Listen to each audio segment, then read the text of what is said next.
Hey, this is Brandon McManus, Denver Broncos Super Bowl champion, and you listen to The Scoop on OwlScoop.com.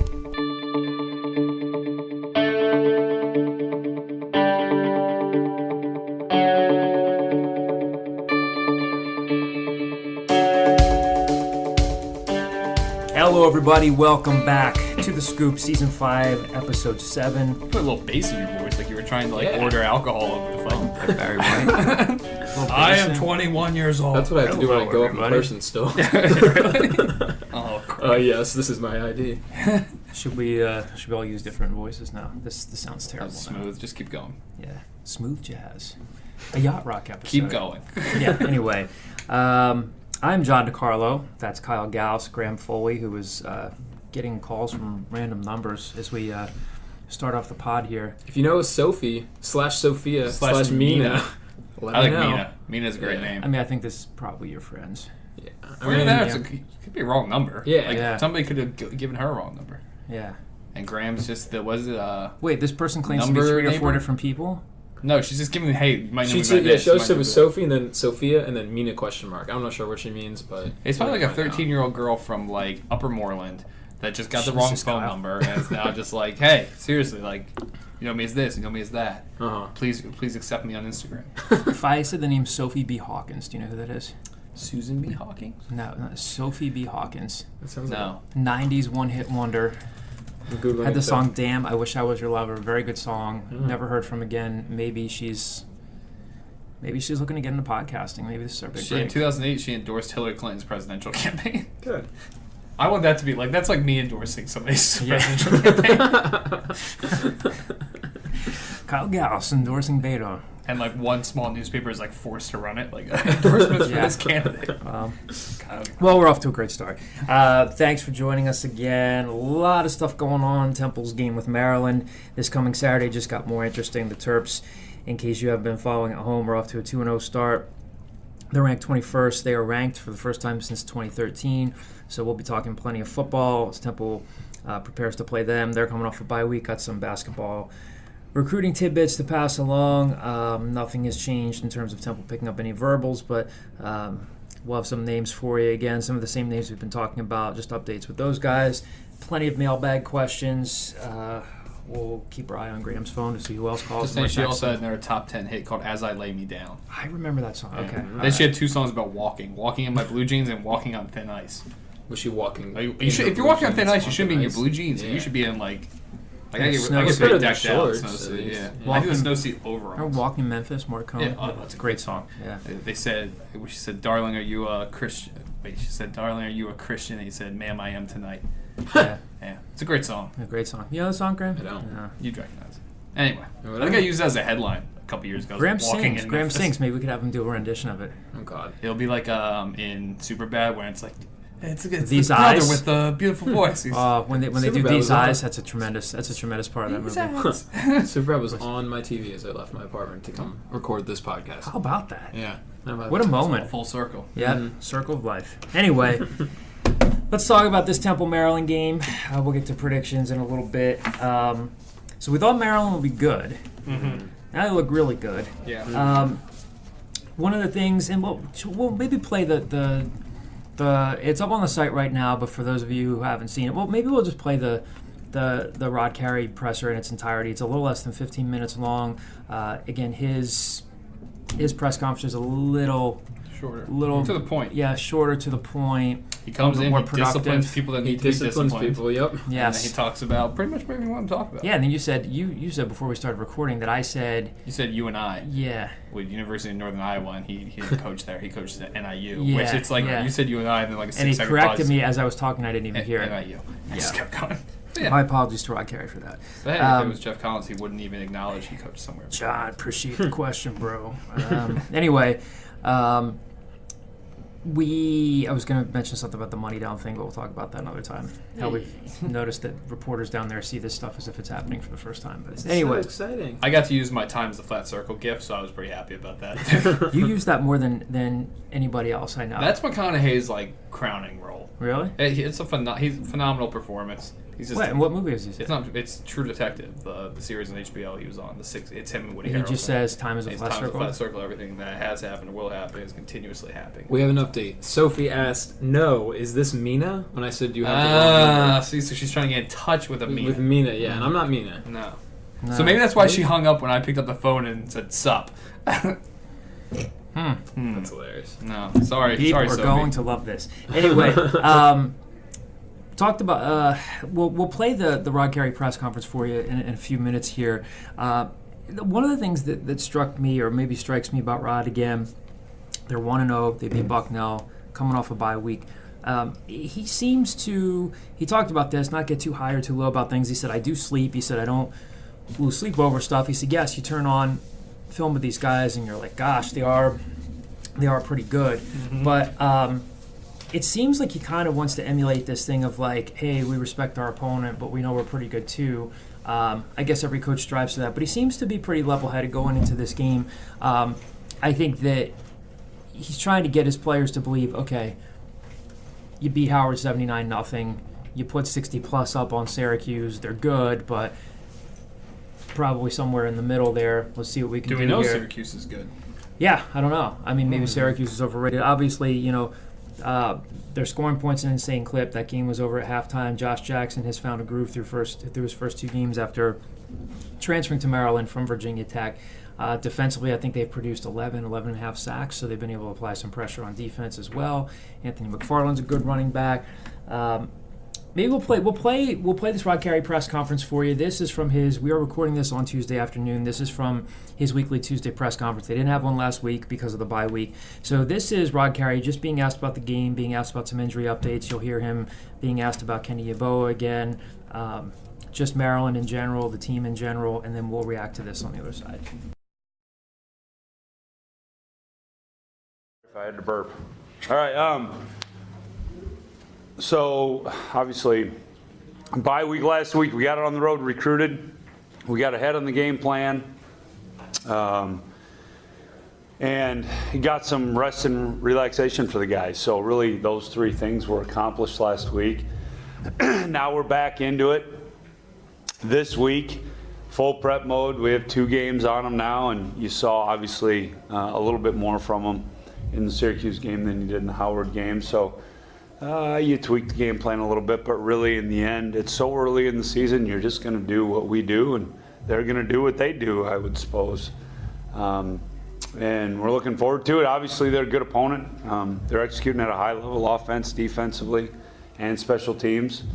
I think it'll be a great environment down at the link. I'm sure our fans will turn out. It's going to be a beautiful Saturday, noon kick.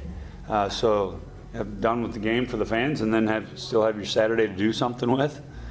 And I'm sure Maryland will travel well, or I hope they would. They'll have good representation too, and we'll go from there. So with that, I can open it up for questions, guys. Rod, I know you talked about this yesterday, but could you give us an update on Kenny Yeboah and what would it mean to have him in there if he can go? Yeah, I mean a lot. So DMR was a little banged up coming out of Bucknell too. And he practiced today and Kenny practiced today full. So it was good to have them both out there. I would expect the difference between DMR and Kenny right now. You all right, dude? We're good. You sure? You want to step outside and take that, or? I'm good. Okay, thanks, man. Appreciate you. Kenny is going to have rust, is what he's going to have. He just hasn't practiced in 3 weeks or so. But DMR, we sat him down last week a little bit because he was a little banged up. So him getting back in there was good too. So he went today. I'm sure he'll feel good tomorrow. Now it'll be a matter of studying the film and having Kenny do exactly what he can do that he's not rusty at. Last thing you want to do is ask him to get into the game and try to do everything. Well, he hasn't practiced in like 3 weeks, so he won't be able to do all that, no matter how gifted he is, which he's really gifted. Coach, obviously the big story with Maryland this week is that they're averaging 71 points a game on offense. How are you guys going to try and counter that? Not give up 70? I mean, that would be the first mark. You know, they've, scored 79 and 60, what? 3. So, yeah, I mean, I don't think I ever sit and say, okay, we want to give up 61. You know, I don't have a number. It's about playing square defense. It's about getting after them, getting the ball down. It all starts and stops with the run. They're running the ball super effectively. We got to stop the run. Their run sets up everything. Sets up their play action game, their RPO game. When you commit a bunch of guys to stop the run, the pass game gets easier, and they're executing on the pass game too. So you got to pick your poison a little bit. I think everybody on their offense is executing at a high level. What gets lost in that is that their defense is executing at a high level too. And so I got a lot of respect for their defense as well. And there, just flip it around. We need to run the ball to set up everything else and get that accomplished. So, and then obviously the kicking game and the turnover battle are going to be 2 key factors in the game as well. So your quarterback, Josh Jackson, he's come in here and seems he's given this offense another dimension. What have we seen there? Well, I said this, I think, yesterday, is that first off, he's talented. He has arm talent, and obviously he moves well enough to run the ball and give you a little scare that way. Those aren't his best qualities right now off film, his 2 best qualities, and he's executing those 2 at a high level. His best quality is decision making right now. He's just going the right place with the ball, and that's a testament to him and to the coaches that are coaching him. So you want to try to disrupt that. It's not, I'm not letting any secrets out here when I say, if you can take away the run and then you can move the quarterback off his spot, you usually play better defense doing that. So that'll be a lot of what we'll try to accomplish. Coach, one of the instances during the Bucknell game, you had Sam Franklin go into the slot receiver. Maryland's a spread hacking offense. Do you foresee your team running on nickel or having Sam or Sean Bradley cover the outside? All of the above is what we'll do. I mean, you're not going to go against an offense that's executing at that and just give them one look. You're going to have to give them multiple looks. And so we'll have to do some of all that. Now, as the game wears on, we get a feel for what the game plan is. Some of that may calm down, but right now, no, you're going to play nickel, you're going to play base. I mean, that's standard, though, with every game, too. You're going to do that. Rod, do you allow yourself to get excited about this sort of being a barometer of the work put in, or are you a sleepless night anxiety kind of guy? Say that again. I'm not a sleepless anxiety guy. What was the first one? Just do you allow yourself to get excited about this being sort of a barometer of the work put in? Yeah, I get excited. Yes, and I get excited for every game. I really do. Because I said last time when we were all in here, you only get 12 of these. And we work so hard as a staff and as players. They work harder than us, in my estimation. But and you only get 12 of them. So I get excited about every single one of them. I know this one's probably a little sexier because I think they're ranked now. Someone told me, and it's a Big Ten team. But, you know, Bucknell, if you played that game back in 1973, that was a big deal around here too. So, you know, I get excited for all of them. I sleep. I can tell you that. I get tired and I sleep.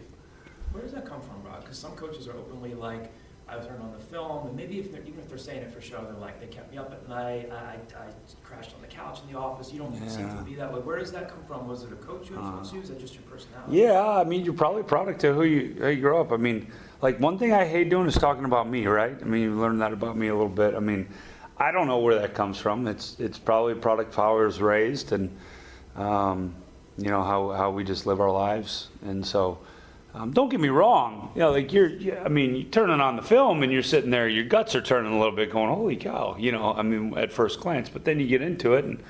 But then, no, you got to go home and you got to sleep. I mean, because otherwise, at least for me, I can't function. So I don't know where it comes from, to be honest with you. I don't. I just go home, sleep, talk about other things, do other things. I know every game's different, but you guys did, when you were at UNI, you guys did have success against the Big Ten, so something had to work there. NIU. Game prep, like, what is it about preparing for an environment like that, whether it's on the road or home, where you guys are able to figure that out and not get too high or low? Yeah, and win? we played the Big Ten on the road, all but the one Iowa game we played in 2012 before I was head coach. That was at Soldier Field, but they were all on the road. So when you go on the road to an environment like that, you do prep a little different. You get the music going, you work your silent count, you kind of talk about what's going on all week. This is the first time that I've been a part of a situation where a Big Ten team's coming into our stadium.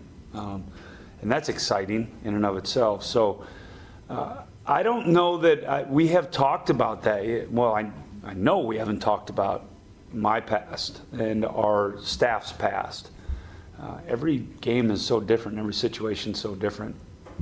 Temple went down there last year and did a heck of a job. Got a heck of a win. But that was last year's teams, brand new teams this year. So I think you just kind of do what you do, right? And prep the way you're going to prep. Obviously, we talk openly about the game. And then we just kind of move on from there. To branch off of that, how much stock do you put into last year's team? I mean, there's a lot of the same players on this team and a lot of the senior leaders who experienced it. It's two brand new staff, so really schemes all across the board have completely changed. And personnel, though, there's a lot we put into that. And there's a lot that our players put into that because they played against these guys last year. So some of them they didn't, obviously. So from a personnel standpoint, a lot. From a scheme standpoint, absolutely zero. Coach, how hard will it be to defend Anthony McFarland? They run zone, they run open space. What's the challenge that you guys face? Yeah, well, they're really good backs. Getting them to the ground. I don't think their plays are exotic for what college football is right now. I think they have well thought out schemes, well coached, with really good players executing them. So the challenge in there is to meet the thought out schemes, to meet the coaching, and then the last part, just get the good running backs on the ground. That's, even if it's a 7, 8, 9, 10 yard, just get them on the ground. Just don't let it be a 75-yard touchdown, right? It can be 30, just get them on the ground. That's the challenge, is getting them down there. They're strong guys, fast, good quickness, good strength. He's good football players. You guys talked about Jaden Blue going back to the spring about how well he was doing. Did you feel it was going to translate to the game the way that it did? Yeah, I really thought it would because I see it every day in practice, and I'm a big believer that what you do in practice is how you perform in games. Those are the habits you fall back on, and so I expected that. I would see more of the same. He had a great day today too. I mean, it was a long practice today and one of those good old-fashioned slobber knockers, so it was good. Coach, one of the newer guys on this team on the defensive side, Harrison Hand, who got some starting minutes in the previous game.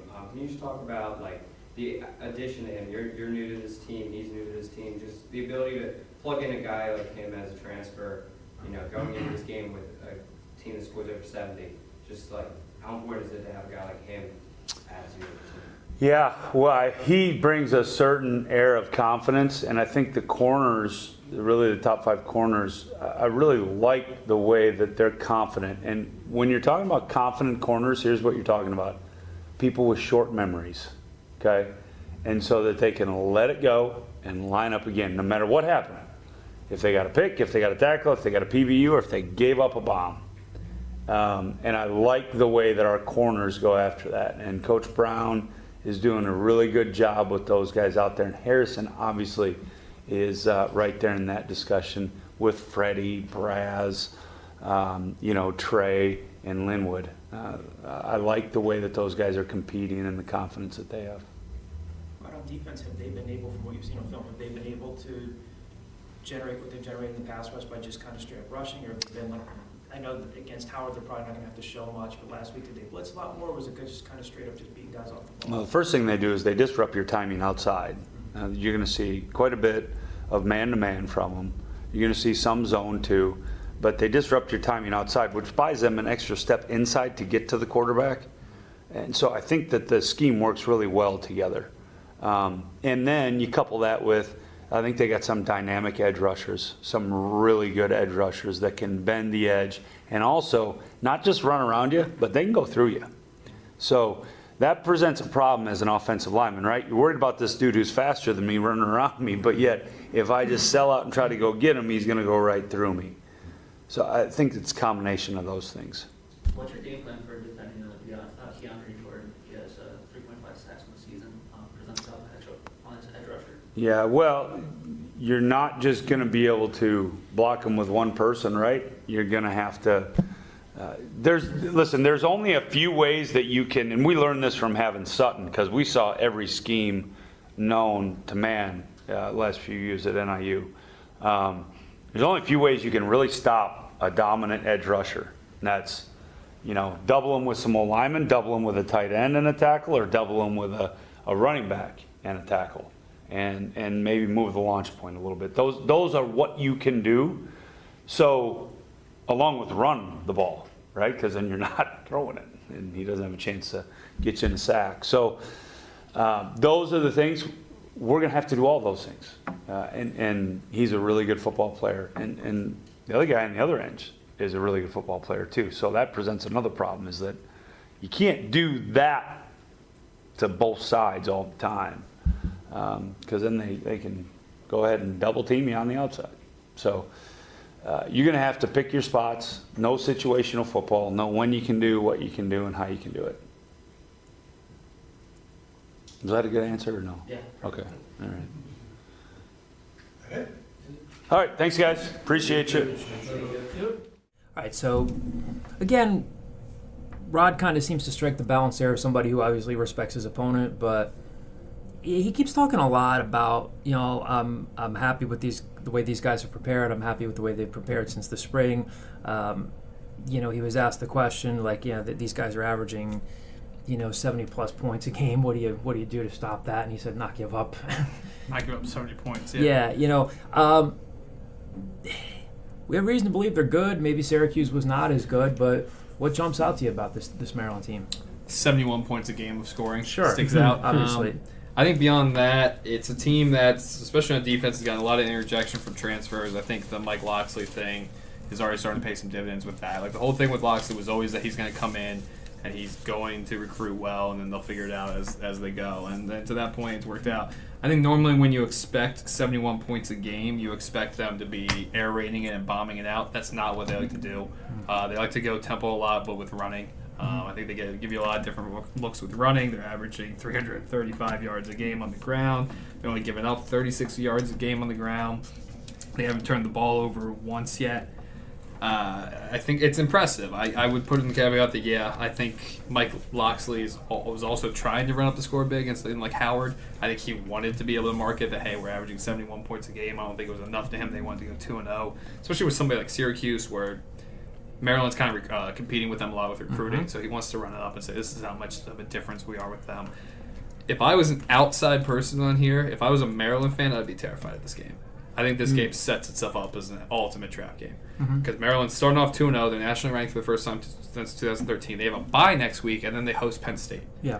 I think they're absolutely, the fans, I think, are absolutely saying, oh, crap, they can look past this game, stumble, and then this whole season takes a dump. I don't think the team necessarily is, because Temple smacked them last year, so I think that they're probably more aware of that. The staff wasn't here. It's an interesting game. It's obviously the first gut check game of the Rod Carey era.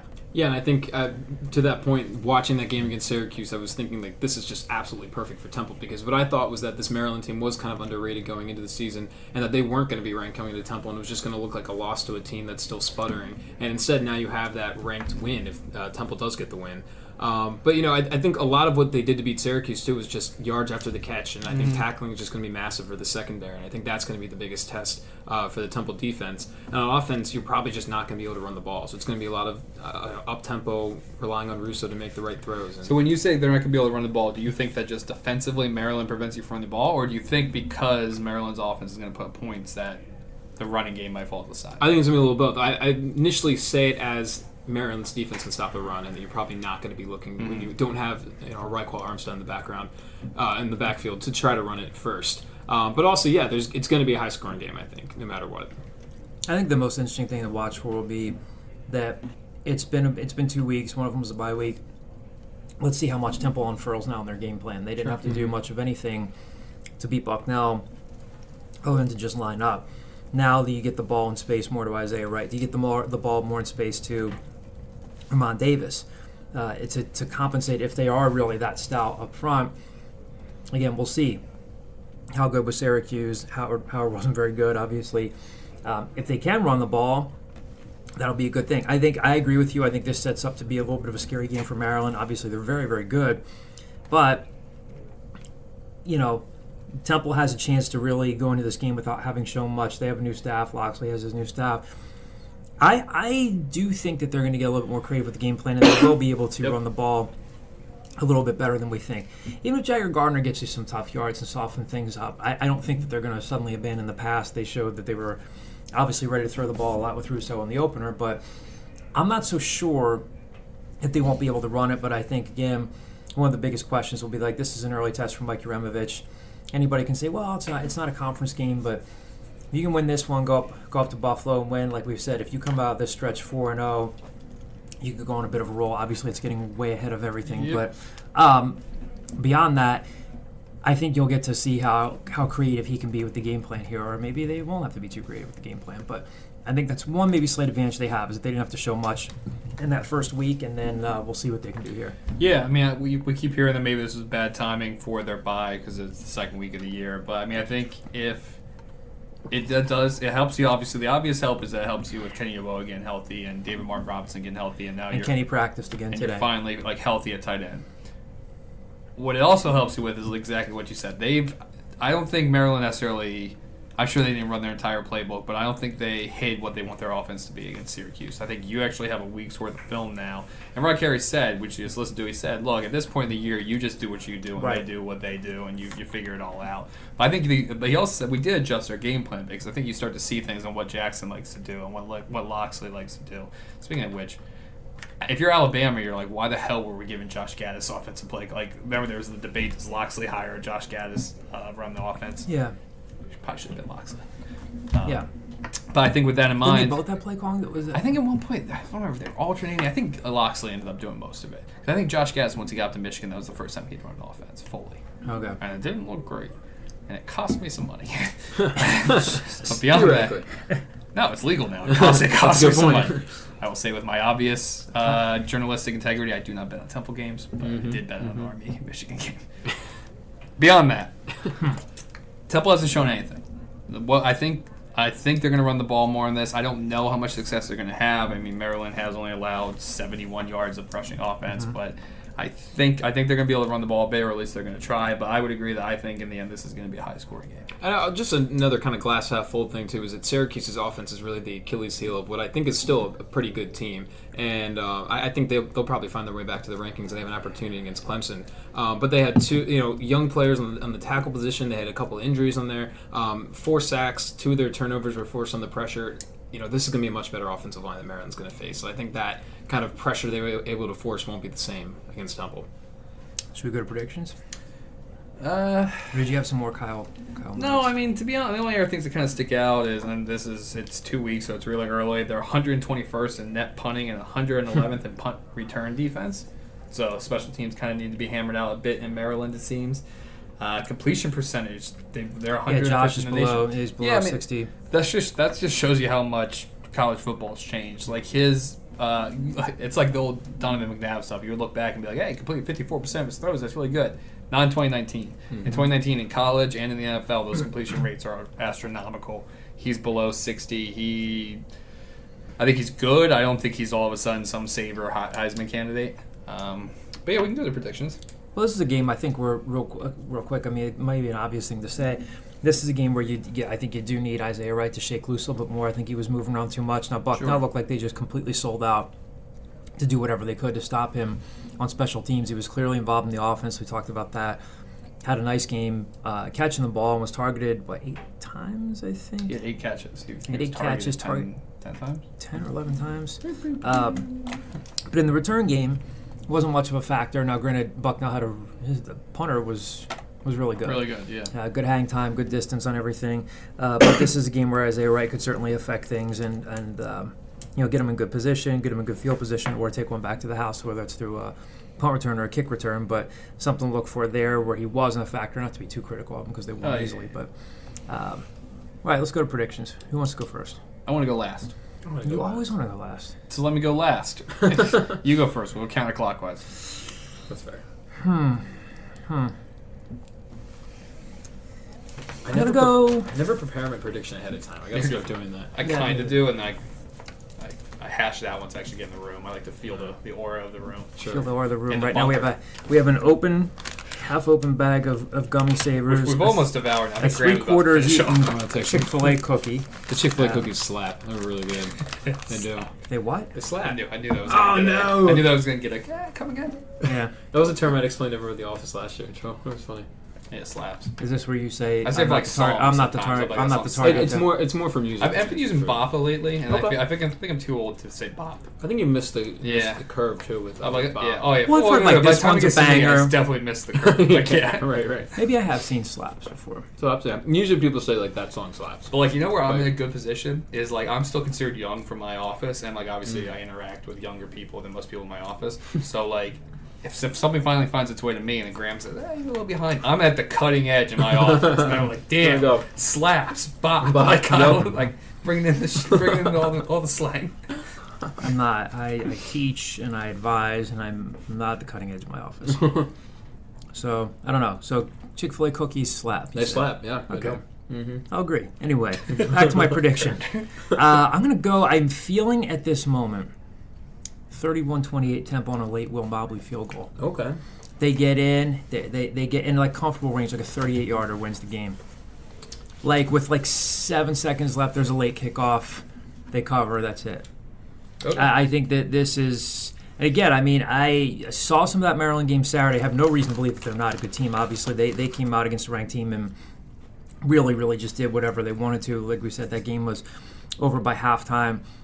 I think that you're going to see a little bit more on not that this is anything earth-shattering. I think you're going to see a little bit more unfurled on both ends of the ball. I think Jeff Knowles is going to show a little bit more in terms of bringing certain pressures to get to Jackson. Rod Carey's been talking about how good his decision-making ability has been. Well, against Howard, he's not really tested. Against Syracuse, they went out and scored right away. Not to take anything away from him. He's been very good.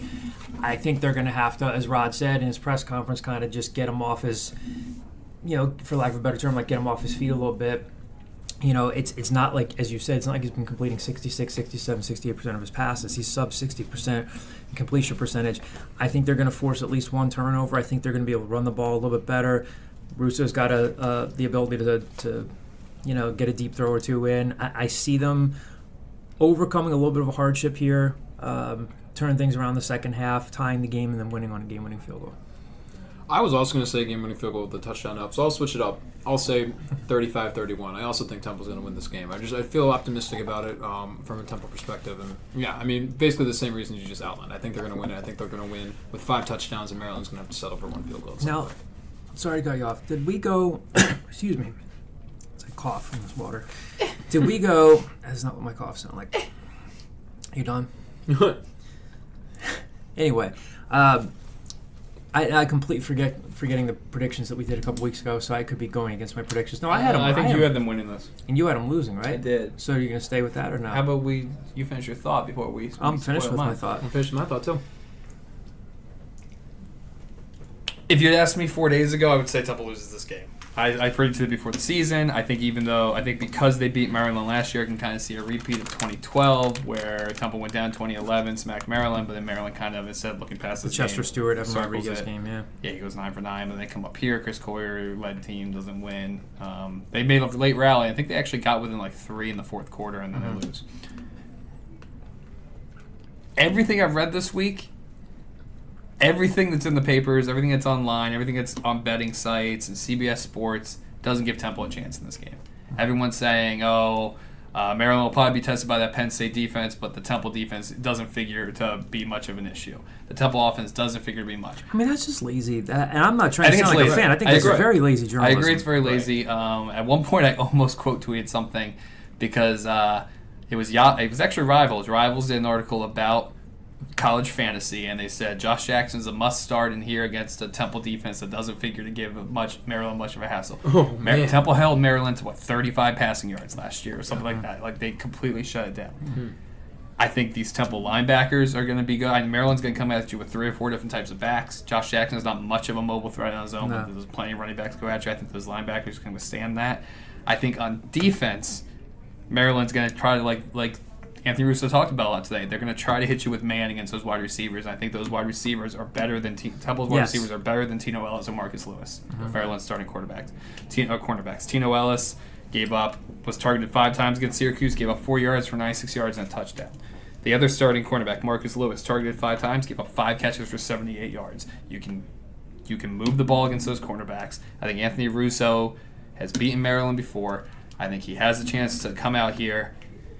Maryland 38, Temple 30. I think they still lose this game. Oh wow! I'm gonna do the obvious cop out here, where it would not surprise me whatsoever if Temple wins this game. I do think it's going to be close regardless. I don't see any situation where they're down 35-0 at halftime and it's just over. I just think that holding Maryland to 38 points is a good accomplishment for this defense. Sure. I just think that maybe there is going to be a little bit of rust going up against the first time you've gone up against a real defense this year on Temple's offense. It might take them a little while to figure it out. 38-30. You truly believe that, or are you just saying that stick with your original prediction? No, to be honest, my original predictions don't factor into it. Like, my original predictions were what I thought at that moment. I don't look back and go, well, I predicted them to go 8-4. They should go 8-4. I do just view it as week by week. I wouldn't have felt any better if they played last week instead of it being a bye week or anything stupid like that. But no, I think 38-30. Right. And that's we'll see how it goes. There you have it. If you're angry, blame Kyle. So I have no impact on this game. You don't know that. And like I said, I think Temple's wide receivers are better than Maryland's cornerbacks. I think Temple's offensive line is the best offensive line that Maryland's faced so far this year. I think their linebackers can hold up. I think Temple's linebackers can hold up with Maryland's running backs. I just think that there's a lot of things that have to go Temple's way for this to happen. Not the least of which being more than 21,000 people in the stands. So let's start with that. Yeah, let's talk about that again. If the fan base wants to be taken seriously, fill the lower bowl. Right. Well, we'll see if that actually happens. Anyway, let's move on to some basketball recruiting before we move on to the mailbag. So last week we mentioned the names that you've been hearing: Mikhail Brown-Jones, Obina, and Akili Keelan, Lynn Greer. So nothing new with Lynn Greer other than the fact that we know that he's visiting Temple later this month. Now, Mikhail Brown-Jones on an official visit to Temple this past weekend. People have been asking about that. Heading into it, a source that I trust was telling me that Mikhail was a VCU lean, a heavy VCU lean. Was told by someone else who was familiar with his recruitment that the visit went well and that they felt like Aaron did a really good job, but that he's still a VCU lean. So if he is a VCU lean, ends up at VCU, there's a target off the board. Now, Obina and Akili Keelan is visiting VCU this weekend. Correct. So it's just a USF. Just a USF. Also just got a Cincinnati offer. And I was told by somebody who's familiar with his recruitment that he could be visiting Cincinnati. So last week, I'm hearing from a bunch of people like, well, if Mikhail commits to VCU, then that could send, I think we even kind of mentioned that on the podcast. Now I'm not so sure. Because if he gets a Cincy offer, if he's still visiting VCU, maybe VCU makes some space for him. So let me ask you this question. And if they don't get either one of these guys, has much changed with recruiting, or do you need to be more patient with Aaron McKee, or are they still at this spot where they're depending upon too much other stuff to fall into place for him? I think if you view each recruiting cycle in a silo and you say, okay, just focusing solely on the class of 2020, then yeah, nothing's changed, right? You're missing out on some people. You got one guy you liked early, but you didn't really put together a full class. I think McKee gets a little bit of a leeway and a little bit of a caveat because he hit on 3 of his 4. Was it 3 of his 4? Or 4 of his 5? Four targets if you include Damian Dunn in the class of 2019. In the time since he got announced as head coach, he gets Josh Pierre-Louis, he gets Ty Strickland, he gets Jake Forrester. He misses out on Keem Hart. That's the only one in the 2019 cycle that you can say, okay, he missed out on that one. As a whole, I would say you're still in a relatively patient situation because he did get Jaleel White, and I'm sure he'll get somebody else. Might not even be somebody we've talked about yet to this point. But I think overall, if you came in here thinking that all of a sudden he's going to get 4 and 5 stars just because he's Aaron McKee, then yeah, he's failed in your eyes to this point. I almost said at one point it did seem like some of those the ones they hit on early were kind of circumstantial. That I feel like that could. Well, that's all recruiting. And that's going to be all recruiting at the same time too. But I think I was almost a little bit reluctant to give too much credit to him at first when he was able to get Jake Forrester and Josh Perry because things happened that allowed it to happen. But it still is an overall great start to his recruiting. I still don't think this would take too much away from him. Yeah, I'm kind of up in the air on this right now. Obviously, if you get Lynn Greer, and we'll see what happens there. Again, as of now, Tom Magnudo talked to him for the Philadelphia Inquirer, as you guys have heard us say. He does some stuff for us, does some stuff for the Philadelphia Inquirer as well. If you check out that story, Lynn said, I have to give them, again, I'm paraphrasing here, I got to give them a little bit of a closer look. I know a lot about the school, but I have a better relationship with Aaron McKee and Chris Clark. So if Lynn's good on his word, he comes in for an official visit at the end of the month. He said he had some other visits lined up or might be lining up visits. I don't know what they are. He didn't end up going to Florida. I think we talked about that last week. Does he have a Florida visit lined up? He never went. Now, if you get Lynn Greer in, if you get Jaleel White in, and you get another big, maybe that's a successful class. We talked about, I think we talked about this last week, maybe the perception of getting Lynn is interesting in and of itself because you get a kid from a Roman Catholic, you get a legacy kid, you get a kid that you didn't think you were going to get at first. We'll see how that works out. I still think getting a big, now again, not that Obina is the only big that they can get out there. I was told that Aaron's going to see 3 guys this week. We know that Obina is one of them. I don't know who the other 2 are yet. Well, locally, according to Ari Rosenfeld, he just went and saw Archbishop Carroll 2021 forwards John Camden and Quan Hill today. John Camden, Downingtown kid. Yeah. But that's 2021, and there's still 2 scholarships to fill in 2020 before that. Yeah. So I think if he gets Lynn and he figures somebody else to fill that third spot, whether it's Obina or whether it's somebody else, then you go, okay, yeah, that's a relatively successful class. Whether they wait till the spring. I just think in the end it's still a catch-22. I think you need to have a successful season to really get in with some of these kids. Mm-hmm. I think you need these kids to have a successful season. So I think everything's on paper at this point. No 2020 recruit looked up the box scores for the Bahamas trip and said, oh, they're running the ball more. Nobody's seen that. Running the ball more. Pushing tempo, hitting whatever you the want gaps. to call it. Yeah, I think in the end you need to actually put it on tape. Wearing down the defense. Upset some teams, see what you can do, see if you can get into the tournament in your first year, and then go from there. Yeah. So stay tuned. As always, we'll give you basketball recruiting updates as the weeks progress. See how things come along here in the next couple of weeks. Maybe we'll have some news for you next week. Maybe things will be the same. All we know is that Lynn Greer is visiting at the end of the month, but that the attention is picking up for Obina. Yeah, again, so which he's a big man. That's always going to be the case. Yeah, I would say check out. There's some other details there on our basketball message boards. If you're a subscriber, check out the basketball message board there. We have an update on Obina that you might want to take a look at. And if you are not subscribing, you're missing out. Check out the basketball board for some more information there. All right, so we will go to the mailbag now. Plenty of questions in the mailbag this week. Thank you to all of you who checked in on the message boards and on Twitter. We'll see if we get any text messages here. Next question, or first question, I should say, comes from Cool Hand Red on the Owlscoop message board, the football board. The Owls secondary gave up quite a few slant passes over the middle in the Bucknell game. Do you think this will continue to be an issue against the Terps? Go Owls. Maybe. I don't know. I can't obviously predict what Temple's secondary is going to perform. I can tell you that against Syracuse, and granted, I guess in theory you could run a long slant, but most slants are probably going to be shorter to a mid-range situation, right? 22 of Josh Jackson's 38 pass attempts came less than 10 yards, so he does like to kind of hit people quickly and in motion. I think a lot of that's going to fall, on Temple's secondary, but a lot of it's outside linebackers, Sam Franklin, situations like that. Next question from, I like this. The screen name is spelled DELC capital OW Del Cal. I like that. Del Cal. I got it, yeah. Yeah, I'm just explaining. Uh-huh. So you live in Montgomery. It's like you live in Montgomery County. Right. Montcal. You'd be Modcal. Del Cal. Montcal. Anyway. Del Cal, wonder what part of Delaware County you're checking in from. Probably near a Wawa somewhere, because Delaware County has tons of Wawas. So everywhere. I know. Well, that fell flat. Anyway, thank you for the question. Do you think allowing the student tailgate to be held closer to the entrance rather than FDR Park would help get more students into the game, and would they ever actually let that happen?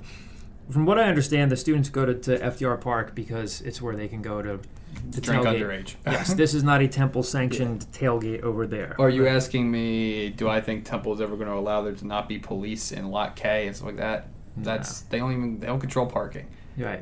So yeah, I mean the official student tailgate is right near the walk-ins, right in Lot K. Unfortunately, a lot of people are, or fortunately, it's college, live your best life, are in FDR Park, riding the train. Yeah. I don't really. I don't think you can't like just officially come out and condone like come underage drink here. Yeah. I didn't even know that's where students went to go hang out Neither did I. at FDR Park. So Old. I don't know, but yeah, that's not, as far as I know, that's not a Temple sanctioned thing. So same thing. I realize that students tailgate everywhere. They do college stuff everywhere. If this fan base wants to be taken seriously, they should go to games. Whether you're a student, alum, grad, get into the games, watch your team. Next question. This is a long one from HBG Al. I guess Harrisburg Al.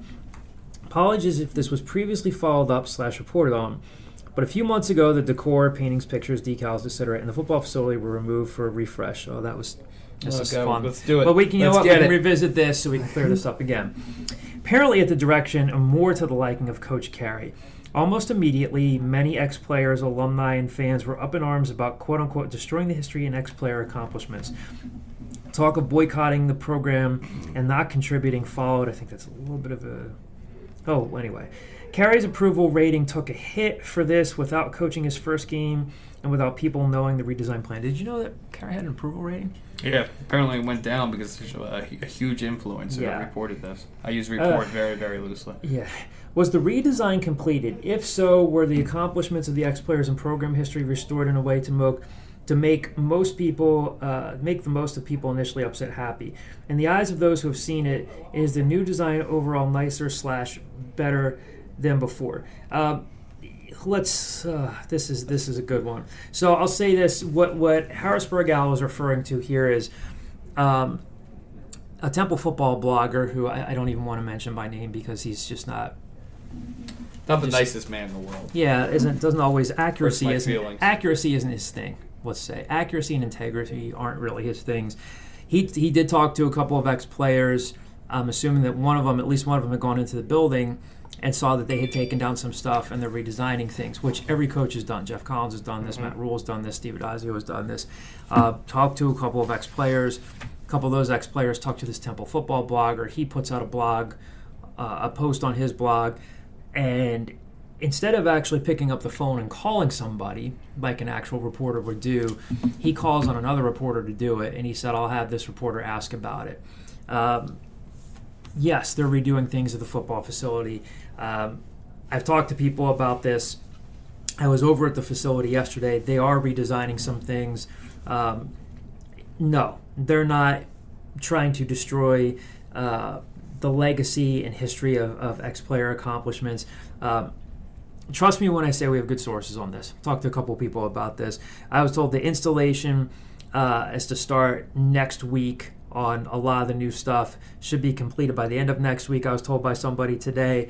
No, Rod Carey was not coming in and completely washing the place out and saying we want to take everybody's name down. Another person I talked to said that it's going to honor all generations. This is from a message I got, so I'm reading this. It will honor all generations of Temple football more than ever before. That was important for Rod. So I trust this source on this. So what happened here, unfortunately, is again, ex-players are entitled to their feelings. They're going to come to the facility. They may see something. They just went to the wrong person here. Now, I've talked to a couple of these ex-players, and I said, I think you went to the wrong person with this information because this person did not settle himself, and accuracy wasn't his thing. So to answer your question, the redesign will be completed soon. The accomplishments of ex-players and program history will be restored. I have no reason to think that this source would let me down on this. So this is just something that's in transition, but I think people saw it, reacted to it, got upset. I was over at the facility today, and it looks like they are making progress on things, and it just hasn't been finished yet. So, but I seriously doubt that Rod Carey's intentions were to come in and destroy the history of the program.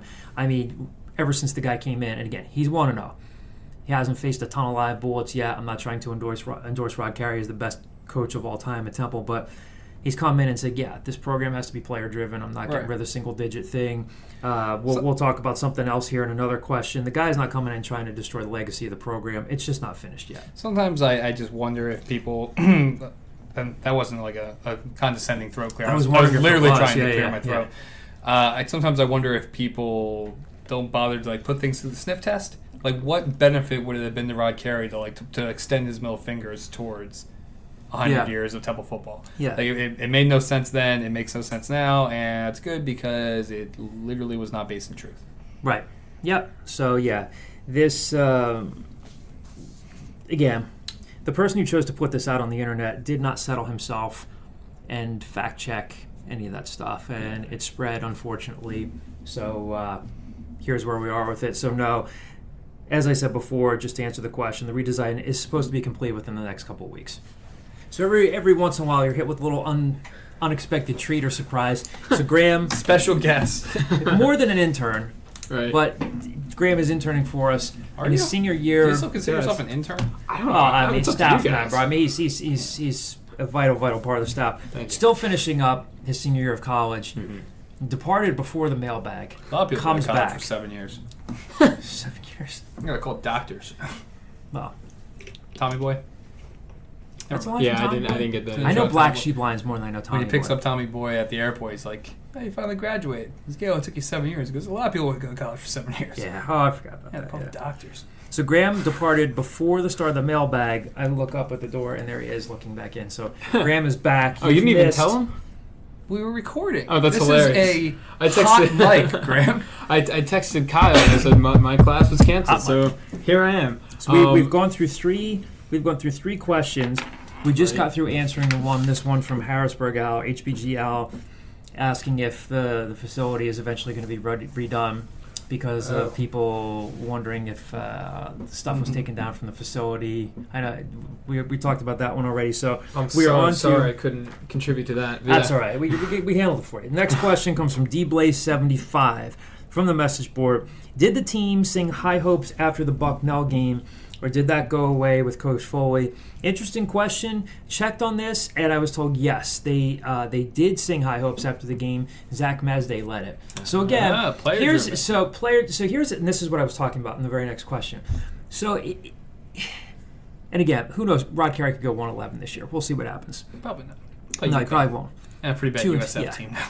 So, would Rod Carey really come in and say, I'm going to just completely wash this thing out and just destroy legacy? Here's a case where Rod Carey could be like, we're not singing high hopes. That's an Ed Foley thing. Ed Foley just left. Ed was too much of a fabric of it. Like, that's in the past. No. I'm assuming they said, hey, can we sing high hopes? Zach, you lead it. Yeah. I don't think this guy's really trying to get in the way of anything. I'll tell you who is getting in the way of stuff. Graham texting on iMessages through our laptop, comes in, and his only goal is to disrupt things. He's probably still trying to figure out who's texting him. At this point, he's setting up a rendezvous with Sophia. Sophia just texted me and said, "Are you tricking me?" And I'm done. No, this is bizarre. That wasn't what I was responding to. Her over-under for her age is 13.5. Yeah, this is a teenager. It's either a robot, some kind of AI, or it's a teenager. Yeah. That's what. So I'm done with that. Either way, we have nothing to do with it. No. Moving along. So yes, they did sing high hopes after the game, led by Zach Mazday. Interesting question from DBlaze75. So yes, they are still continuing with that tradition. Next question from JHG722. How are your dogs? Let me tell you how my dog's doing. My dog, that's never good. He's fine. My dog went to the bathroom last night, goes outside, and I didn't check. I was actually pulling weeds out because I was like, I'll just yank some out while I'm out here. And I was chucking them into the lawn. And I come back in, and I'm going upstairs. I got to situate myself for the night. I'm going to watch Monday Night Football, great Monday Night Football game. Mm-hmm. Didn't watch the second one, so I'm situating myself. And then I hear a scream, and I guess my dog must have had what you would call a dingleberry. And I didn't notice, and he then rubbed his butt on the carpet. Scooted. And just there's a big old smear. So a good 25 to 30 minutes of my day consists of cleaning some carpet before Monday Night Football. Other than that, the little turd's fine. The scream was from Meg. Yeah, she's like, it wasn't like a shriek, but I think it was more of like a profanity. Like, my very pregnant wife yelled at my very dumb dog. She doesn't actually yell at him. I think she just yelled at the situation, and then I was like, what the hell? So I assumed it was on his paws at first. So I'm checking his paws, there's nothing there. And then I'm looking around, I was like, if it wasn't on his paws, he would have left like a track, nothing like that. And I Nancy Drew'd it. I put it all together. I looked at the situation, noticed there was a little bit of hair in the poop. I said, this is what it usually is. Graham never Nancy Drews. This is usually when, like, if you make any reference to someone, an author, some figure before, like, the 2000s, you usually turn to Graham. Before, he's done Backstreet Boys and Sing. Nancy Drew, what about, like, the Hardy Boys? Did you read the Hardy Boys? I don't think I read a different, like, similar thing, but I know of the Hardy Boys. I don't think I've ever read and I don't mean this in a condescending way. I'm surprised he knows who the Hardy Boys is, because that's just typically like a younger or like an older person. I think for one, you hear the name a lot, and then I think I remember having books of the Hardy Boys. I don't remember reading them. I remember seeing he is old school. I say Nancy Drew pretty condescendingly a lot. It's like one of my go-to, like, oh yeah, you figured that one out, huh, Nancy Drew? Like, I say it's never meant as like a nice thing. Yeah. But Hardy Boys, before I could read the Hardy Boys, I had to read Clue Jr. before I was allowed to read like the Hardy Boys, because I don't know, maybe they get into opium or something. They start taking some hard turns. Clue Jr. was all about like carnivals and rigging stuffed animal contests, but same concept. Did you ever read the Choose Your Own Adventure books? Yeah. And keep your thumb in the one in case you didn't like it. I didn't let go. I didn't cheat let go. all the time. Be like, I walked off a cliff and died. No, let's go back to the other one. I mean, that doesn't make sense. I'm not going to start over just because of that. Surprise, you made the right choice. You were hit with a resplendent feast and you were rich for the rest of your life. Every year they have a John DiCarlo Day in the small mountain town of... Yes. Did you do those Choose Your Own Adventure books? You know what we're talking about with those? Yeah. I don't think I ever really did any of those, but I know of those, yeah. What was your childhood like? I don't know. I mean, I read other books and other stuff. Magic Treehouse was a big one. Alex Rider, Percy Jackson. Nope. Sweet Pickles, boss? The books? No. You don't know what Sweet Pickles is? Plus, I read a decent amount into like middle school and stuff, but then I think that's where the generational turn started going. We just didn't read. Like, where the red fern grows? You didn't read all in like middle school or high school? I did in middle school. High school, not really. Were you too young for Harry Potter? No, I read Harry Potter. In fact, 5th grade, I got to book 5, and I remember my sister dropped like a whole thing of water on it, and it got ruined, and I just stopped reading. Like it was just like you never finished. Harry Potter? I never finished Harry Potter. I was halfway through book 5 when I stopped. But I read that. That started in 5th grade, and I read a decent amount. Interesting. Any other childhood questions? Buddy of mine is trying to do. He reads a book on each president. And he started this 4 years ago. He's up to like Monroe. It's been like 4 years, and he's on it. That sounds horrible. No, it's Eric. Oh, okay. He's not gone far enough. Like some of them are like good. Some of them it's like I'm sure there's a lot of good books about Washington and Jefferson and stuff like that. But like Adams, like you're probably reading like a textbook. Yeah, like, Like this is the biography of John Adams. I don't know how we got on this. Oh, Nancy drew it because Rick scooted. Speaking of pickles, because you mentioned sweet pickles. I don't know what pickles is. Literal pickles, you know, at Wawa now they sell like these spicy pickles in a bag. They're absolutely delicious. It's like $1.80. They call them like, I don't know, spicy pickles. They call them spicy And pickles. they're already cut for you. You just munch them. Pickles are a miracle food. 0 calories. And the electrolytes. Yeah, the electrolytes. Andy Reid. You were too young for that. No, I know pickle juice game. I know my Eagles stuff at least. People always say they're like, "Oh, you don't know who Randall Cunningham is." I was like, "Yes, I do. Of course I do." Randall Cunningham, quarterback, the guy everybody wants to sack. I thought you were going to continue with me. Go off the voice. My dog's good. I was home last weekend. She's doing better? Yeah, she's doing definitely a lot better. Yeah, no. When I looked at the question, I was like, "Oh no." No. She come back 5 minutes later. I mean, she's definitely like old. Yeah, no, exactly. But no, she's been no health scares recently. She's been really good. That's good. Yeah, That's I was good. home last weekend. I visited home while my whole family was in Charleston, but luckily the weather was so good while they were gone that she didn't have any mishaps. Because if it rains, if it drizzles, she freaks out. But nothing bad. Like the actual rain doesn't even have to storm, like no thunder and lightning. She just freaks out. Just the rain. I think she feels like the barometer change, and she's just they like, feel the pressure change. Yeah, and she just freaks out. Do you ever set one of those on your wall? My parents would have like a barometer, like a weather changing thing. Like, oh, it's about to rain. So they just put the pressure on them. Yeah. Oh, we should get witchcraft. one for Sam. It's like black magic. Like, I don't know how the hell does it know if it's gonna thunder. Sam is okay. I think I mentioned this before. He's definitely starting to lose his eyesight, and I don't like. He's hesitant going down the stairs. He's also hesitant going down the 3 stairs from our kitchen out to like our back patio and our backyard. He has problems getting down the stairs. Sometimes he doesn't, sometimes he does, but then when he comes back into the house, going up the stairs, he just zips up. Like it's no problem. So, I don't know. I mean, he's going to be 18. Yeah, it's a good life. On December 26th. So, but he's awesome otherwise. Oh, that's good. Gracie's about to be 15 in October. Wow. Yeah. Isn't she a lab? Yeah, she's That's a old lab. for- She's a lab border collie mix. I think That's a great life for that breed, right? It is. That's what I would think. Yeah. Oh. When we got her, we were told she was 5 because we got her from a friend who was very sick and couldn't take care of her anymore. And then we found like a birth certificate after a while, and she was like 9 when we got her. So we're like, oh, all right, wow. great. Anybody want the rest of this cookie? Yes. Don't. Grab Yeah.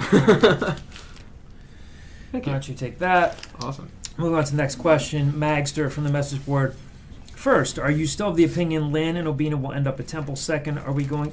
We are going to need a center next year. What do you think of Njoku? Meaning Nana Njoku. Are you still of the opinion Landon Obina will end up at Temple? Were you of that opinion? I think at one point we were. Yeah. I think we probably said that Probably last right? week. Probably like 7 days ago. Lots changed in 7 days. Magster's listening at home think, yeah, you idiots, you said this last week. Yeah, right. Yeah, We're it's like, good for did you. we Call ever say that? us on our shit. That's Yes. fine. I'll say no. I don't think they get Obina. Actually, you know what? Yeah, I don't think so. I don't think the Cincinnati offer is as big as you think it is. I mean, he could still end up in Cincinnati, but like that's a program that like you could probably compete with. It's not like he's from like Cincinnati. He's from Nigeria and just happens to play in West Virginia. I think you could beat Cincinnati in that battle. I would have thought he'd give more tread to Dayton. He didn't even bat an eye at Dayton. Dayton's a hell of a program. Didn't even bat an eye. Yeah. I think in reality, I think it still comes down to Temple and VCU. I just think that maybe VCU might find a way to take him and Mikhail Jones. And also, kind of hinted at this earlier, and I would still there's a longer post from another Rivals writer talking about Obina's recruitment. Russ Wood, big guy. Yes, Russ Wood. West Virginia is coming in to see him this week. They want him to prep, I'm told. Okay. So we'll see how that affects his recruitment. I think Temple's been there the whole way saying, hey, we'll obviously take it now. So, yeah, I mean, who knows with either one of these guys. I think they have a very good shot with Lynn now, but something could change between now and the end of the month when he's supposed to take his official visit. If he announces he's going to Huntington Prep, probably not a good sign. Legitimately, it's like where West Virginia stores. Lynn or... No. Oh, I was going to say that'd be funny. No, yes, Huntington Prep is, as you said, that's a lot of guys have ended up there. A lot of people end up Huntington Prep, yeah. So we'll see what happens there. Second, are we going to need a center next year? What do you think of Njoku? Nana Njoku. I think Nana Njoku is very good, and I think he's going to be, as he continues to play and get better. I think he's already blown up. Yes, until Temple can prove, and you talked about this before, is the sort of, for lack of a better term, the chicken and egg thing. Do they need to go out and have a good season? Do people need to see what an Aaron McKee team looks like? Do they need to go out and have some sort of body of work with Aaron as the head coach before they start getting bigger guys? Maybe if Aaron McKee gets Nana Njoku, that's a big get for him. I don't know off the top of my head where he is now on the 123. All right. So, I mean, they've gotten top 150 players before, whether it's Trey Lowe, whether it's Shiz Alston, so it wouldn't be out of the question to get him. But yeah, I just think that he's already blown up a little. He's young for his class. Mm-hmm. I think when he played over the summer, I think he was still playing on 16U teams as a rising junior. He's already on ACC offers. I think eventually he ends up being a pretty big prospect. Yeah. Next question. Got a couple more here. 3 more. One from the message board, 2 from Twitter. Next one comes from Park Al from the message board. Let's say McKee finds a groove, is recruiting at a high level, is making runs in the tourney, and brings Temple back to national prominence. As of right now, how difficult would it be to pry him away? Does he leave for payday for a national title contender for the NBA? I concede this is incredibly premature, but the wounds of losing a football coach every few years don't go away during basketball season. I think it's incredibly premature. Park Al, you're acknowledging that. My mind really doesn't go past that. Yeah, I mean, I think if you wanted me to go down, we're playing in Candyland and we're going up, we're going further down. I would say I'd be a lot more concerned about that last one for the NBA. I wonder. I mean, it's his alma mater. Aaron McKee doesn't need the money. I don't think it's ever going to be a situation where it's like, well, these people are offering me $800,000 more a year. Let me go there. I think it'd be more. Let's say it's been 7 years. And let's say Aaron McKee did find his groove, and let's say he's recruiting well, and the system really works, and they've gone to an Elite 8, and they've gone to 2 Sweet 16s, and he can look back at that program and say, I've returned this to where John Chaney had it. Yeah. It wouldn't surprise me whatsoever. At that point, he's like 54, 55, for him. Mm-hmm. Like, let me take a whack at the NBA. Yeah. And it'd be the same thing as like when you see Matt Rule's name constantly mentioned because he spent 1 season in the NFL. I think it's a lot more palatable, a lot more acceptable for an NBA franchise. But we're hiring this college coach, but he has NBA experience. He played in the NBA. He coached in the NBA. I think that's pretty easy to sell. Yeah, I would agree. I think it's the NBA. I also just think that if Temple does return to that national prominence in basketball, it's a very different situation than the football team. Because, I just feel like there's a ceiling with the football team of how good you can be and ever hold on to a coach when you're, half filling out the link. But what you have, the history that Temple basketball does and a 10,000 seat facility, I can see them being among one of the top programs in the country if they're playing that well. And I would imagine it become kind of more of a destination. I think my thing to Park out, it's an interesting question. Again, like he's acknowledging that it's premature, but my question to Park out, what I would ask him in return, or ask them in return, we're assuming it's a guy, but maybe not. Statistically, you're a guy. Yeah. Looking at our subscription base. My question to Park out would be, if all that happens, finds a groove, is recruiting at a high level, is making runs in the tournament, and brings Temple back to national prominence, and then he leaves for the NBA. Do you live with that? Yes. Yeah, I mean, I think that's exactly. Then you maybe attract another qualified candidate for the job, and then you say our coach just left for the NBA, and that happens. If let's put that 7-year timeline on it, like you just did. If he comes in, goes to an Elite Eight, a couple of Sweet 16s, and then leaves for the NBA, if you're a Temple fan, you're more satisfied than you were before, where the program's just been in this kind of like purgatory that we've talked about.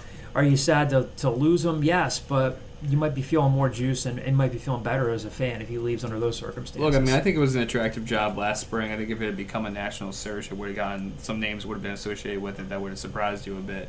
Pat Riley. Yeah, coming on back. You see him with like Dwayne Wade just now that I'm in retirement doing the weird dances. To be clear, they were not talking Pat Riley. No, not at all. But I think you would have seen coaches that have had success elsewhere be interested in the job. I think in this hypothetical scenario on that timeline where it goes 7 years, it does that. I would think that you would have your pretty much your pick of a lot of coaches. I mean, it's a fertile recruiting ground. The facilities are great.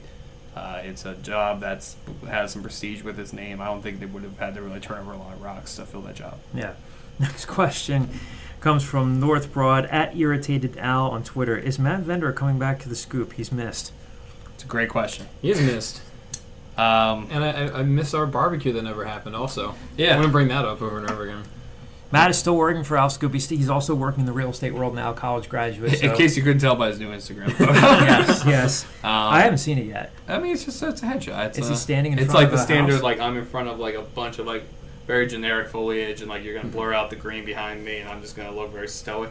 Yeah. Looks like Elliot Shore Parks' Twitter profile picture. Really? Mm-hmm. Yeah, similar to that. Mm-hmm. Okay. But yeah, no, Matt's still with us. The schedule doesn't really work out that well for the Scoop, but you should see him on Saturday. Yep. Oh yeah, will he? For Maryland. Yep. Graham wasn't even now. Graham wasn't on. News to me, and except I'm gonna lose my seat now. Darn. No, we have two there, don't we? Oh yeah, I guess we'll kick Sam off. Yeah, sorry, Sam. Sam, if you're listening, you're probably you're probably sitting in the B list. Sam, well, we're supposed to have a full house on Saturday, so meaning full house of Al Scoop. Is Tom coming? Yeah, I think Tom said he's going to be able to come. You might get booted. Damn. We'll have to figure it out. I was here longer than Tom. He's still on Kyle's lap. You might take the inside track. Wow, from Kyle. Because that means a lot. He's been. I've been here longer than Tom. Graham's an integral part. Loyalty. Wow. Yeah. I understand if you were to lean towards Tom, age, experience, whatever, but I haven't. No, I think the thing that Tom has going for him is the novelty of it. Like, he hasn't been here. Right. So it's like, I see Graham all the time. Plus, you get to hear his accent just speaking next to you. Well. Wow. I think it was the combination of the. Let's recap what John just ate before this pod. He had an 8-piece chicken nugget. 8-piece or is 12? 8. It was 8. 8-piece, a number 1 chicken sandwich. Ate the whole thing with 2 honey mustard. Wait. Oh yeah, no, he had the nuggets and the sandwich and a large fry, which we did eat 3 of. And what was the drink? Lemonade. Sugary. And cookie. then I would say 85% of a cookie. And then gummy.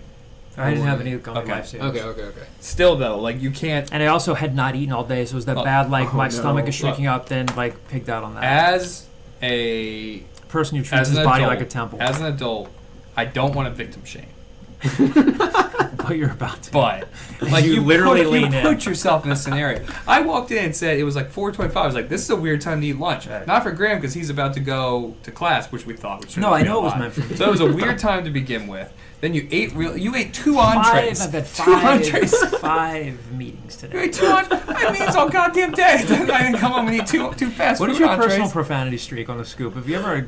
So do we consider that a profanity? I think I would let that go. No, goddamn, it's 2019. It's whatever I want.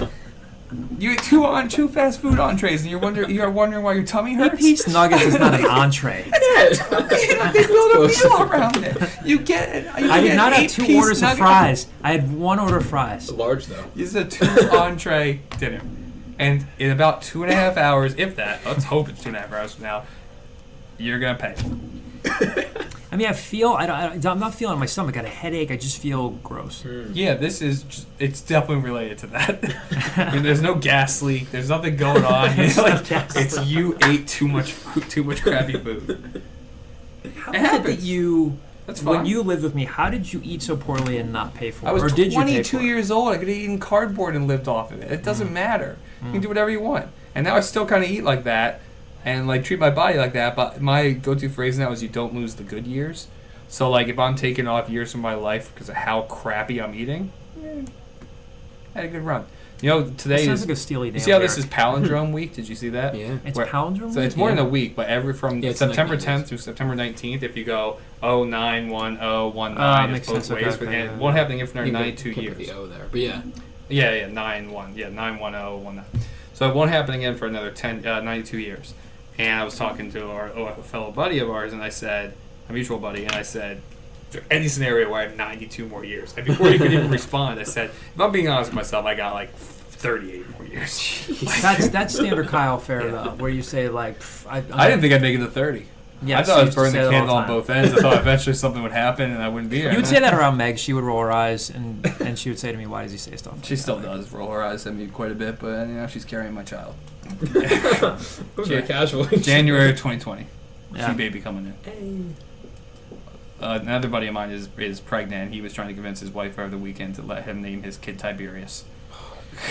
He was a girl or a boy. Tiberius, Tiberia. Do you guys have the name picked out? No, we have names. But my buddy doesn't. They aren't finding out if it's a guy or a girl, so he has to come up with both. Graham Gauss. I'm saying the alliteration. John Gregory DiCarlo Gauss. Full name. No, I don't see either. I'm the type of person like if I hear like if I heard Graham, and this is no slight against Graham, I would say I can't name a Graham. Like I know a Graham. Yeah, it's true. Like that's too close. It's not like I've gotten to the point where I'm like, oh, I'm disassociating it with like people in high school I didn't like. Like I don't care about that part anymore unless it's like an extreme outlier. But like I see Graham a lot. I can't be like Graham, baby Graham. Yeah, that's true. Not to get us further off topic, but this is important because this is your future child. Mm-hmm. Meg comes to you and says, I've given this a lot of thought. I want to name our child after you. Okay. I'd have a Kyle. That's fine. You gonna have Kyle? Yeah, I don't care. Yeah. My mom I'd gave call my him dad KJ. that option three. Oh, that's a good one. Yeah. My mom gave my dad that option 3 times and said we can call him TJ, but he never did it. Yeah, I'd be fine with KJ. She comes to you and says, I want to name him John. No, that'd be a hard no. So it's breaking news. I can tell you that it won't be John Gauss. It won't be Graham Gauss. A lot of other names are on the table. All right. I went down the Check and see where entire Braves lineup to try like convince her things. Chipper Gauss. Ronald Gauss. Otis. Acuna Like Gauss. Dansby Gauss. Otis. No, I want to go old school. Otis Nixon Gauss. Sid Bream. Nixon. Sid Gauss. I'm more focused Dale on Gauss, the Dale Murphy Gauss. 100-win paced Braves right now. than Bob the early Horner 90s, Gauss. Late 80s. Remember Bob Horner? I remember he the was before name. your time. It was before my time. Yeah. Hank Henry Aaron Gauss. Yeah. Hammer and Hank. Hammer and Hank Gauss. Carson Gauss. Steve So Avery Meg Gauss. said she was like, if this was like 3 years ago, that'd be great. She goes, now there's just so many damn Carsons. It's true. Like it's like everybody on Facebook. Yeah, it was the from- Carson thing, the Chase thing. I was gonna say Chase because Chase got when I was little. I was thinking about Chase got cut out right away from me because one, I'm not naming a kid after Chase Utley, but two, my middle school bully was named Chase. that. Really? You had a middle school bully? Oh yeah, in 8th grade when I first moved to Indiana, I think I was a dick. Shockingly, he ended up going to jail for breaking in to steal opioids. Oh wow! So sucks to suck, Chase.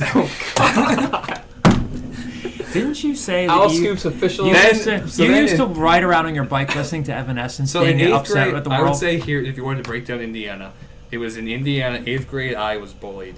9th grade, I bullied this kid. Because I think I was like transit bullying. I'd put shoulders into him in the hallway. I was not nice to this guy.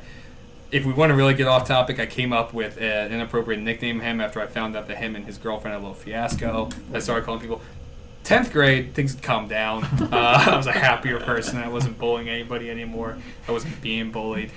But there was a period where there were some ups and downs. There were some ebbs and flows. Kyle Gauss's official stance on the opioid crisis sucks to suck. For that guy in particular. Everybody else, Addiction is a disease. And I think as a society, we've gotten better with dealing with behavioral health and substance abuse issues, but there's still room to improve. For But that Chase- guy, sucks to suck, Chase. You had what was coming to you. I used to sleep in class. He would throw like books at me. That guy was a dick. Probably still is a dick. He threw books at you because you fell asleep. No, in like, class? I was consciously sleeping. He'd be like, "No, this guy's not sleeping." He'd chuck books at me, and I was like an 8th grader. I was like 95 Or is pounds. he just holding you accountable for? No, trust me, this kid doesn't know what accountable means. Anyways, Anyways, off the pod what that fiasco was. oh yeah, I think I've told him before, but we can deal with that. Anyway, Were you bullied in school? Not really, no. No, I don't think. Senior year, everything got really political with Trump running, and so there were people. Actually, me and my friends almost kind of single-handedly broke up the Downtown West basketball team. That's a whole other thing. Yeah, we talked about that, but no, not really bullied. I was always kind of surprised about that. Guy put a shoulder into me when he found out that he did not make first cuts for our 9th grade varsity junior high basketball team, and I did. I was just as shocked as he was that I made first cuts. And he used to walk around with chew in his lip. I was like, God, this guy's young to be doing this, but maybe I was naive. he It wasn't became young. head coach of Northern Illinois. No, it was not Rod. It was not Rod Carey.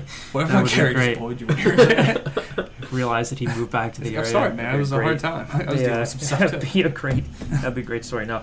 All right, next question comes from Andy Carl at the Carl to you. Would you rather be John Wanamaker in 1895 or make $100,000 a year in current day?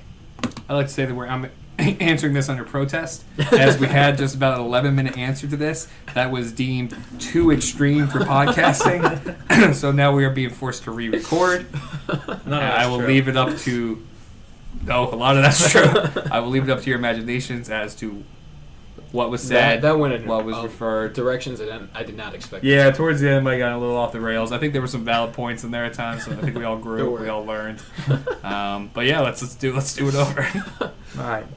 I think if you went back knowing things that you know today, you can't bring your cell phone with you, but knowing that you can invent the Eagles or you can solve this disease or whatever, I would definitely do it. You also brought up some good points of just like how much money he really did have. Yeah, it's $500 billion. The things that you wouldn't have, you can basically make up for. Right. So I'm leaning towards that, but I also just really like now. I like the things I can do now. When you think of like the late 1800s, like there's so much stuff. I could go be with the Rough Riders. Like I could go be with Roosevelt. I could do all this stuff. I could found the Eagles. I can do whatever I want with this. I have $500 million. Anything that sucks about 1895, I don't think would suck to me because I am a half a billionaire and I can just pay for those things to go away.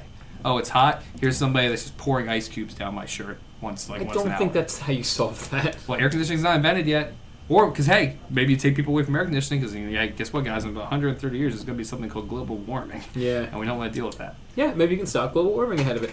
I'll say at the same time, the college kid in me is like, you can stay in this life that you have now, which is pretty good, and get $100,000 a year. I'm guessing on top of whatever else I'm making. I think I'd like that. By no means am I poo-pooing $100,000 a year, but that's not like life-changing. It's not. That's just but like, to oh, me, yeah, as a college, I would like that. Yeah, you're like, oh yeah, I'm in good shape. But like after taxes, that's like $61,000 a year. That's my student loans. I'm on the record of 1895. I'll make the suckiness not suck. Yeah, I think it's fair. This is under the condition that you can go back to 1895 knowing what you know about today and going back and affecting change. I don't think it is. Let's go with the other one. Let's go with you're just like you don't know that there's a solution to this. Right, but you're just John Wanamaker. You don't know anything about the current day. Really into baseball, probably. You're gonna have he lived to 1922. You're gonna have some rough spots in there. Yeah. There's gonna be a terrible, terrible war fought with modernish technology, but like revolutionary to Civil War. You don't have to go. Tactic. You're rich. That's true. He doesn't have to go because he was 80-some years That's old. also probably more of a valid point. But you'll see a lot of grandchildren and neighbors' grandchildren pass away. Yeah. So I think just being John Wanamaker probably was still pretty cool. You don't know that your stores eventually served as the set for Mannequin. Yes, and Mannequin 2. Mannequin on the Move. The eagle in the center. The light show. The light show, yeah. That's the only reason I ever went. The John Wanamaker building, which is now the Macy's, where Macy's is, used to have, and maybe some of our older listeners will remember this, either the 7th floor or the 8th floor used to be an all Lego floor, and it was amazing. It was like Philly's Legoland. Oh, Never been to Legoland, but where's Legoland out in California? I think it's in Florida. I think isn't there a couple? Legoland, Wikipedia. I don't know. Anyway, chain of family theme parks. There's a bunch of them. Okay. I might go back to 1895. Check it out. It's fair. Yeah. You visit, 11-year-old Or no. Yeah, 11-year-old Temple University. Yeah. See how it's done? Yeah. Think about how cool it would be. Russ. Just be like, Russ Conwell. You can still John get in like Longmaker. anywhere. Like you could be like, oh yeah, I just own this 50-mile stretch of the Jersey Shore. Yeah. Like you could just still buy land back then. Mm-hmm. Yeah, But guess true. what? Like on the Mississippi River, I own St. Louis now. Like, this Wait, is you know me. what? It's fun. Last night, and this is, I promise I'm not trying to get us too far off topic. My wife Yeah, has been. don't make me cut 11 minutes of this. Well, look, anyway, my wife has been looking a lot into. She's really into looking back at Ancestry.com, which is really interesting. I had my DNA done. Did you really? Yeah, we can talk Did you about get back? that. Yeah. The 23andMe, is that what it's called? I think it's Ancestry.com, so I don't know if it's linked by that, but yeah. Okay. That's great. Yeah, it's good to give your That's personal what the information to a swab company test is because called. It's a it's 23. uniform. Is that I what got it's nothing called? to hide. Huh? Is that what it's called? Am I making that? Is it 23? Is that what it's 23 called? is a Okay. thing. All right. Yeah. For a second, when that left my mouth, I thought, is that not a thing? Did I just Yeah, completely We would just have cut made it. fun of you for that. Okay. So Chelsea's looking up a lot of Ancestry.com stuff. My grandfather lived at 7th and Annan, which is kind of in like Bella Vista area, and we were looking at what he bought what the family bought the house for. It was like the houses were like $400. Yeah, And, like you nothing. could go back You could and buy buy entire city blocks. You could buy an entire city. If you wanted to buy Milwaukee, St. Louis, well, New Orleans already got sold not that long before that. But if you could buy entire cities with $490 million worth. Nothing. Just do whatever you want. Yeah. Go crazy. Yeah. You have a John Wanamaker Day. Yeah. John DeCarlo Maker Day. It's Carlo Maker. John DeCarlo Thon Maker Day. Yeah, I think I would go back to 1895. Interesting question. All right, final question. As long as we don't have any other ones, I'm just going to do one last check on the message boards here. In the meantime, got one last question here from Twitter from Jack Fatika, the I Believe guy. With Pat Kraft's name being mentioned as an option for USC's now vacant AD position, I would think he's probably a long shot, but the trend will likely continue. Couple questions in relation to him. Number one, how impactful do you think he has been? And if he left, what effect would that have on Temple athletics? Number two, compare and contrast his tenure to other Temple ADs you have seen. Number three, how active do you think he is in looking for his next AD job? Well, Jack, a lot there to unpack. A lot of direct questions, but hey, we appreciate the direct questions here. Number one, well, just for context here, it was a Pete Thamel mentioned Pat's name As one of like 8 names. One of And 8 he or also 9 didn't give the names. caveat if you're looking for a group of 5 guys. Yes. But apparently I was talking to somebody yesterday. I don't think that job's as sexy as you would think it is. I think they're in kind of a losing situation where people are expecting this to be Pete Carroll in 2002 and you should win 30 straight games and all of this. I think Pac-12 in a lot of ways is kind of taking a step back, so I'm not sure how attractive a job that is. But yeah, Pete Thamel did mention Pat Kraft. Yes. Also mentioned Nova's athletic director. So, I mean, okay. Number one, how impactful do you think he's been? First of all, let me just say this: I don't think he's going anywhere. I don't think he's getting that job. I don't think he's going anywhere right I don't now. think he's getting that job, but I mean, I don't think that he's here for the next 10 years. No, maybe not. How impactful do you think he has been, and if he left, what effect would that have on Temple athletics? I mean, I think his biggest impact has been just navigating all these coaching changes. You know, guiding Temple through so Bradshaw hired Rule, correct? Correct.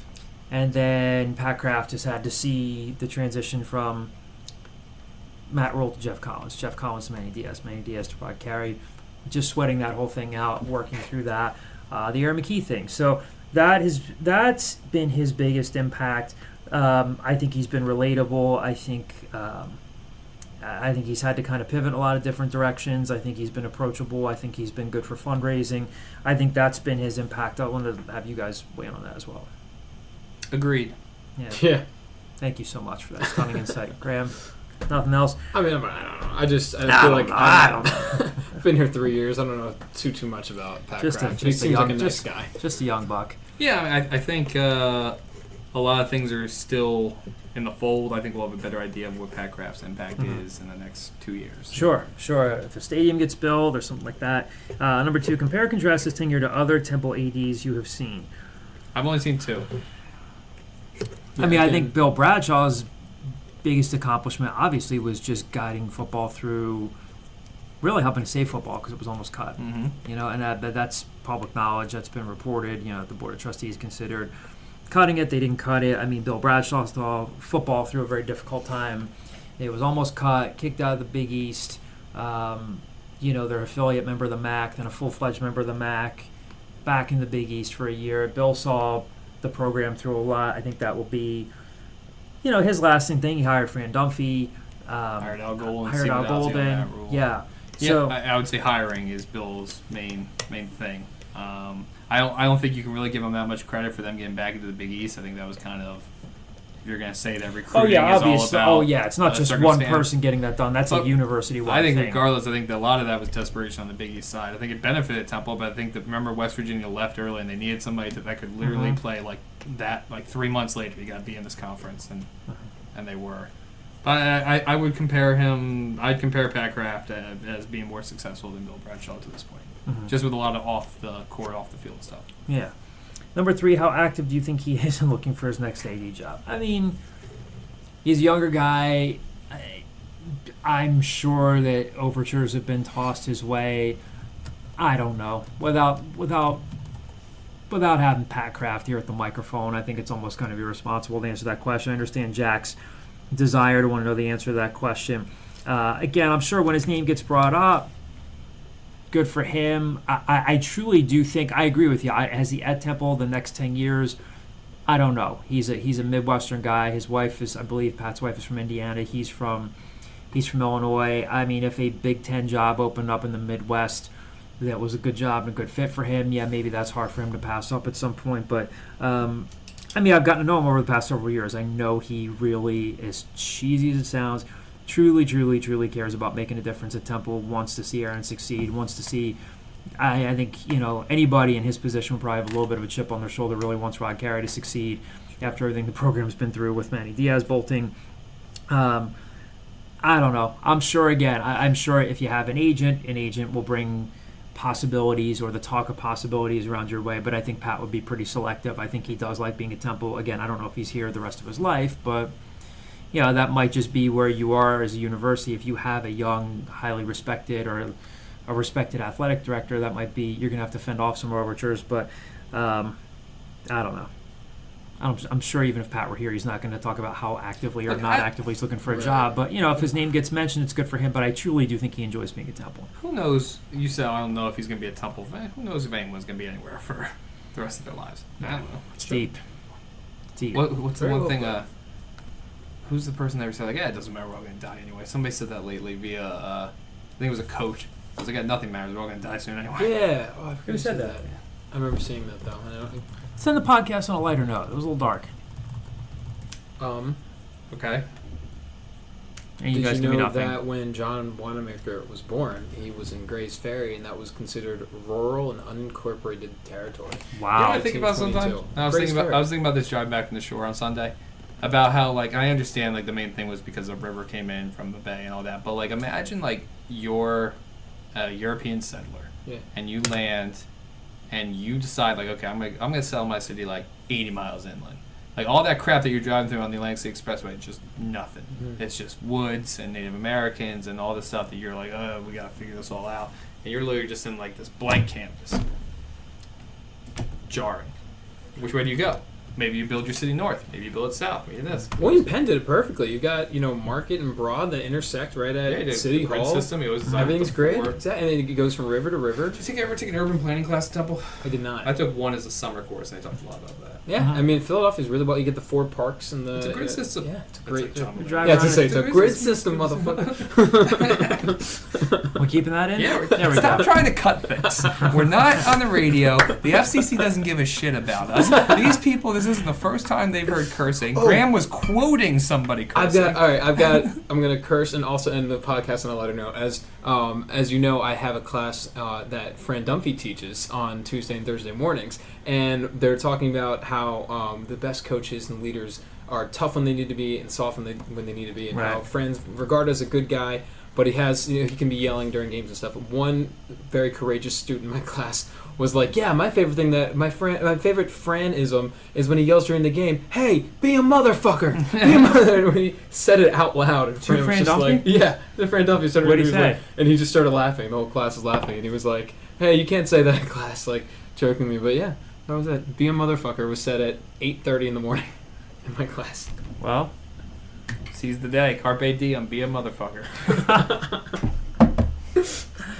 I don't know how to follow that up. Good stories, gentlemen. Great stories. I don't We're like talking that about- I don't like that you chaperoned us this today. What do you want me to do? I feel like you really put like the creative clamps on us. Graham and I were starting to. We were starting to mesh, yeah. We'll go back. We'll start over again. We'll go back to talking about a grid system and then No, how it led no, to it's how fine, it led it's to. It's fine. Passion, Temple is a big profanity. football game on Saturday. We'll see you at the link. Please tune into our pregame show, which this time will have audio. Yep. Yes. Kyle. Graham. And I'm we'll still go from holding there. up as Kyle's spot. Yes, we will be back in Lock K. So look for us on Twitter. Even if you're at Lock K, in Lock K, tailgame before the game, stop by. We will tweet out our location. We'll be with Colin Thompson again. Talk about the Temple, Maryland game 90 minutes prior to kickoff. Look for us. Stop by to say hello. You want to pop on, ask us a couple questions. Colin will be featured on the Instagram story if you want. Yes. Just throwing that out there now. Yes, so you can ask Absolutely. Colin a question. Colin, I think, legitimately puts in his time and studies. He's a part of Temple Sideline Broadcast on the Fanatic and legitimately puts in his time looking at the upcoming opponents. So we'll have fun with that. So hopefully we'll see some of you. What did you say? I should start doing that. Start doing research. Graham, just let it all hang out today. I love them. Anyway, thank you for sticking with us. Thanks for tuning in as always. Thank you for your support of the podcast. We appreciate it. Again, maybe we'll see some of you on Saturday, and we will talk to you next week.